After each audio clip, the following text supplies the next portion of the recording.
தெரியல. பெரிய தர்கா உள்ள மனிதராக அந்த ஷேக்குடைய கண்ணுக்கு இவர் பார்வைக்கு தெரிகின்றது.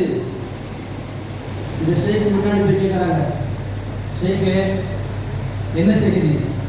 இவர் கண்டுபிடிச்சிட்டார், ஷேக்கு நீங்க தான் எனக்கு ஷேக்கு, நான் இல்ல இல்ல இல்ல இவ்வளவு அந்தஸ்தை அடைந்ததற்கு என்ன காரணம்? அவர் சொல்கின்றார், நான் உங்களை பார்க்க வந்தேன், உங்களை பார்க்க வந்துவிட்டு ஏதாவது சொல்லிக் கொடுங்கள், நான் உங்களை போல ஆக வேண்டும் என்று கேட்டேன். நீங்கள் தூர்ஜம் சைத்தான் என்று சொன்னீர்கள். அவை நான் சொல்ல ஆரம்பித்தேன். உண்மை நிலை என்னவாகிவிட்டது? சைத்தானே தூரம் போயிட்டான். இப்ப என்ன ஆயிட்டாரு? உண்மையான ஒரு ஷைக்கின் மூலம் வருகின்ற இஜாசத்துக்கு எவ்வளவு பெரிய பவர் உண்டு.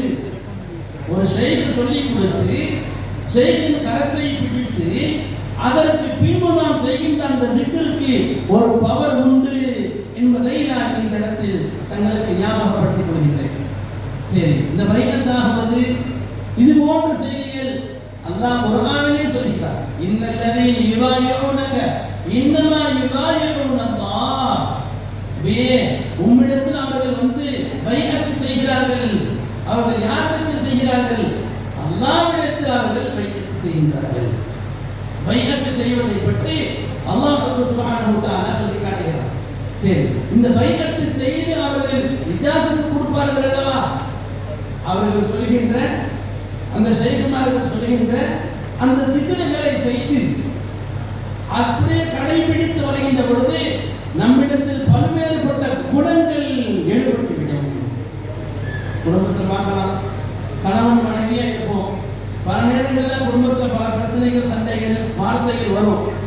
இந்த நிலைக்கு ஒரு மனிதன் மாறிவிட்டார், ஒரு ஷைக்கின் கரத்தை பிடித்து பைஅத்தாகி இந்த பக்குவத்துக்கு வந்துவிட்டார், அந்த குடும்பம் ரோஜா பூவை போன்று மலர்ந்துவிடும். மனைவியே பார்ப்பாங்க, புருஷன் கோபக்காரனாச்சு, இப்ப அப்படி இல்லையே.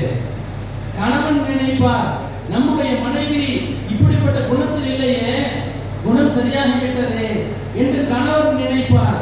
அந்த அளவுக்கு குடும்பத்தில் ஒரு மகிழ்ச்சி, ஒரு சந்தோஷம், ஒரு ஆனந்தம், ஒரு நிம்மதி,